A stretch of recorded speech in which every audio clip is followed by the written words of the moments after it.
¿Cómo están, estimados estudiantes? Bueno, esperando que hayan tenido, que tengan una bonita semana. Y me corresponde ahora presentar este tema muy importante que he marcado esta semana, que es la evaluación formativa desde el Currículo Nacional de la Educación Básica. No olvidemos que justamente nosotros tenemos que traer a colación algunos puntos importantes desde el Ministerio de Educación, como es la proyección de esta evaluación formativa. La evolución de la evaluación en el tiempo ha sido justamente de una manera correcta e incorrecta, ¿no? Correcto, haber una práctica centrada en la enseñanza. Y lo incorrecto es ver que la evaluación era vista al final del proceso de enseñanza. Entonces, ¿qué es lo que con eso se precisa? Pues que teníamos que tomar en cuenta que la evaluación ha tenido una evolución en el tiempo, hoy considerada como una práctica centrada en el aprendizaje del estudiante. Y es muy importante porque en esa práctica centrada en el aprendizaje del estudiante, donde se busca que el estudiante sea autónomo en sus aprendizajes y para ello brindar una retroalimentación oportuna. Esa retroalimentación oportuna va a permitir realizar ajustes a esa adaptación de la enseñanza.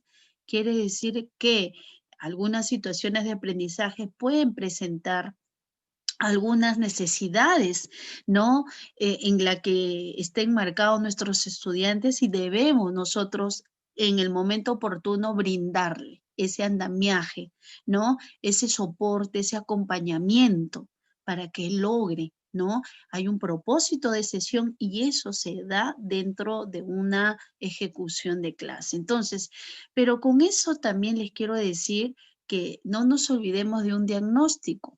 ¿Cuáles son esas necesidades de aprendizaje de nuestros estudiantes? Tenemos que brindar una retroalimentación, pero ¿cómo lo hacemos? Desde el rol de docentes, una retroalimentación oportuna. También tiene que establecerse acciones para el progreso del aprendizaje. Sí, justamente enmarca que nuestros estudiantes logren los aprendizajes y eso demanda que podamos identificar esas necesidades que tiene por lograrlas, por lograr esos aprendizajes y con eso también les quiero decir que ¿cuál es el fin del enfoque formativo de la evaluación? Que la evaluación es un proceso sistemático en el que se va a recoger y va a valorar información relevante acerca del nivel de desarrollo de las competencias en cada estudiante, con el fin de contribuir oportunamente a mejorar su aprendizaje. No nos olvidemos que la evaluación es de forma sistemática, es de forma permanente, ¿no?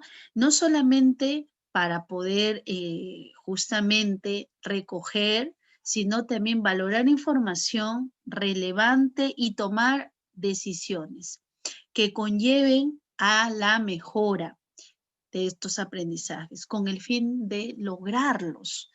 Eso es el fin, pero de una manera oportuna. Ese es el enfoque formativo de la evaluación. Pero hay algo muy importante, ¿no? Que nosotros debemos tomar en cuenta las competencias que debe alcanzar, que estas competencias, cómo se desarrollan para cada estudiante. ¿Cuáles? Entonces, acá hay que tomar en cuenta los niveles de los estándares de aprendizaje. ¿Cuál es ese perfil cuando concluye el sexto ciclo, el séptimo ciclo? ¿En qué, no? ¿En qué nivel están nuestros estudiantes? Eso es muy importante, por eso el enfoque formativo. Ahora tenemos justamente que entender, ¿no? Estos procesos que se dan en este enfoque. La evaluación es un proceso sistemático que recoge y que valora información. ¿Información sobre qué? Sobre esos aprendizajes que se están dando justamente cuando uno aplica o desarrolla sesiones de aprendizaje. ¿Para qué esa información? Para identificar el logro de la competencia y del estudiante, para crear oportunidades para el actuar competente del estudiante, para contribuir a mejorar su aprendizaje. Justamente todo gira en los aprendizajes de los estudiantes. También gira en el nivel de logro que está alcanzando nuestro estudiante en relación a las competencias. Si hablamos del área de comunicación, son nuestras 3 competencias que están enmarcándose, ver cómo va alcanzando esos logros, ¿no? Entonces, ahí es donde nosotros debemos tomar en cuenta que todo este enfoque nos conlleva a reajustar el proceso de enseñanza del docente. ¿Con qué fin? Para que alcance el nivel de desarrollo que se necesita tener en el sexto, séptimo ciclo, y estamos hablando de estándares de aprendizaje en este momento. ¿Cómo se evalúa? ¿Qué se evalúa?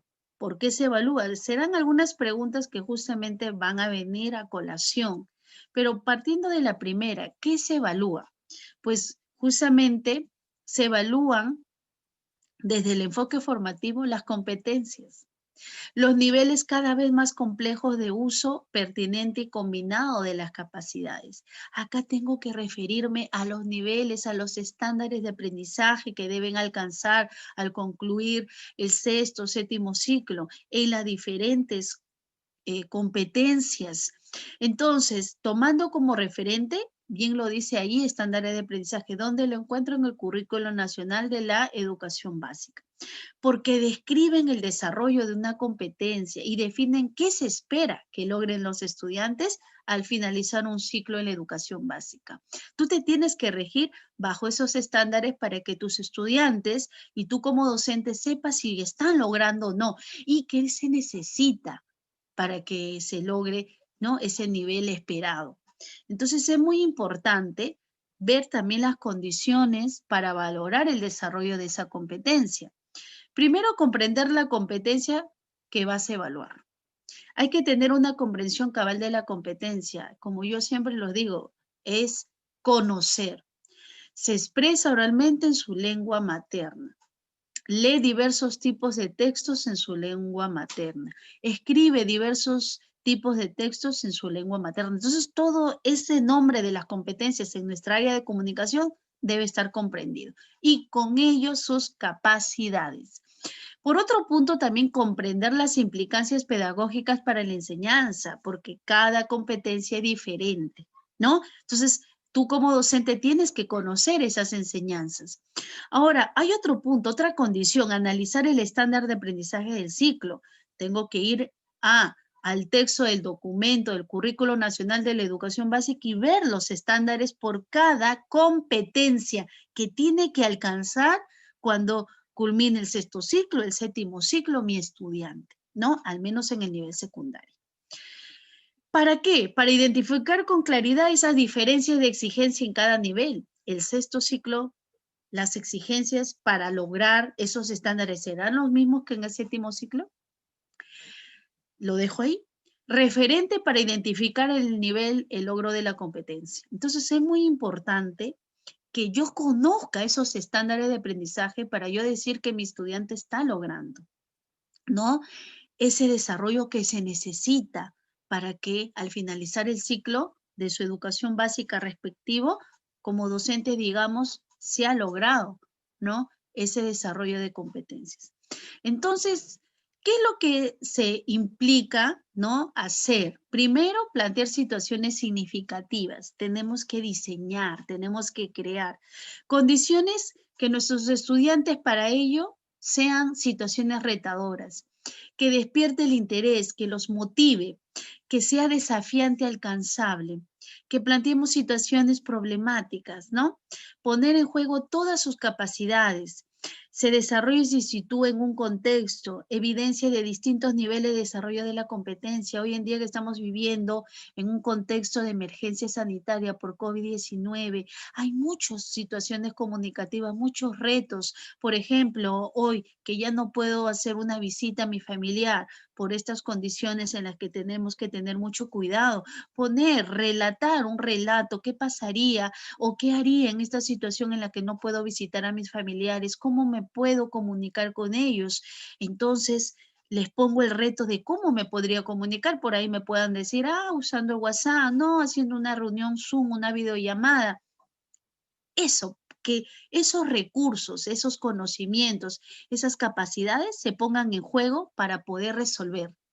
Eso es, la competencia es movilizar las capacidades que tenemos en cada competencia. Las competencias están combinadas. Entonces esos recursos se combinan, hacen que esa situación retadora en la que yo te he planteado, cómo me puedo comunicar con mis familiares, ¿no? Si ya no puedo en este escenario visitarlos de una forma recurrente, ahí está el reto, el desafío. Dame propuestas de cómo haría. ¿Qué haría? Quizás alguien te puede, voy a escribir una carta. Bueno, pero una carta a través, le tomo una foto y lo comparto por WhatsApp. También puede ser. Son situaciones en las retadoras en las que me implica acciones.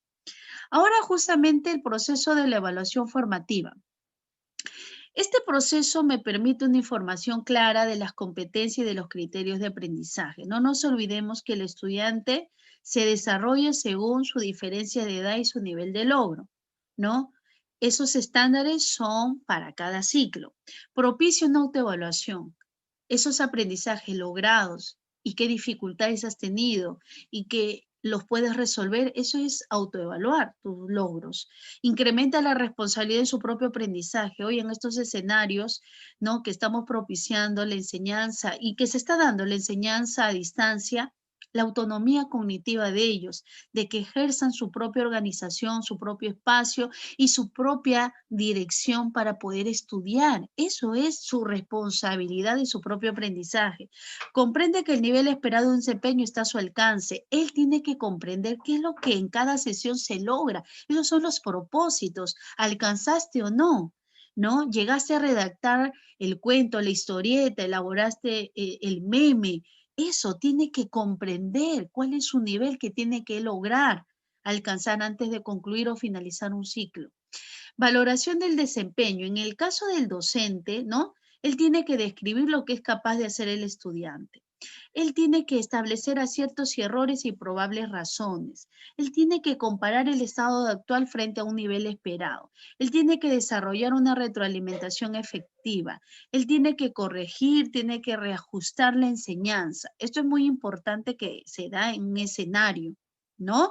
Que tiene que valorar el desempeño del estudiante. Con estas condiciones, justamente hablamos de una evaluación formativa. Bueno, y eso es justamente lo que quería yo compartirles, pero también decirles justamente que las diferencias entre llegando un poco, hablando sobre la evolución en el tiempo, acá quería plantear cuáles son esas diferencias entre una evaluación tradicional y una evaluación formativa. Es que justamente la evaluación formativa, ¿cómo era vista? Hasta hace 10 años era por calificaciones sumativas. ¿Cuánto de nota tienes? Eso era la representación tradicional. 18, 20, ¿no? Teníamos que poner una nota, registrar, ¿no? Niveles, bueno y malo. Eso era la evaluación tradicional, ¿no? Separaciones, hacer brecha de distanciamiento. En cambio, la evaluación formativa no, involucra que reconozca las necesidades de tus estudiantes y que tome las mejores decisiones para reajustar esa enseñanza. Eso es la labor que tienen ahora los docentes en este enfoque tradicional que era solamente con parámetros de exámenes, de cuestionarios, pero justamente que eso nomás me interesaba poner una nota y no retroalimentar para que logres ese aprendizaje. ¿Qué necesitas tú conocer? ¿Cuáles son tus logros? ¿Qué debería mejorar? Eso es la evaluación formativa, hoy entendida en estos tiempos del 2020, más aún ahora que estamos en una educación a distancia, esta retroalimentación, este feedback se tiene que dar oportunamente y a cada estudiante porque gran parte de su aprendizaje lo está haciendo con su autonomía, ¿no? Y también es muy importante que la evaluación formativa se tome en cuenta todas estas condiciones que van a ser favorables para un buen aprendizaje. Entonces, me despido ante todos ustedes, esperando que puedan ver este video y este material de PPT del Ministerio de Educación, te lo voy a compartir ya a través de la delegada o a través del correo electrónico, y en la guía, justamente en la guía que se te ha establecido para esta semana 5 o esta sesión 5, corresponde participar con ideas fuerza. Creo que este PPT nos da ilustraciones para seguir ahondando, investigando, ampliando nuestros conocimientos y hacer pues una comparación muy exhaustiva sobre la evaluación tradicional y sobre la evaluación formativa. Muchísimas gracias y hasta una próxima oportunidad. Cuídense.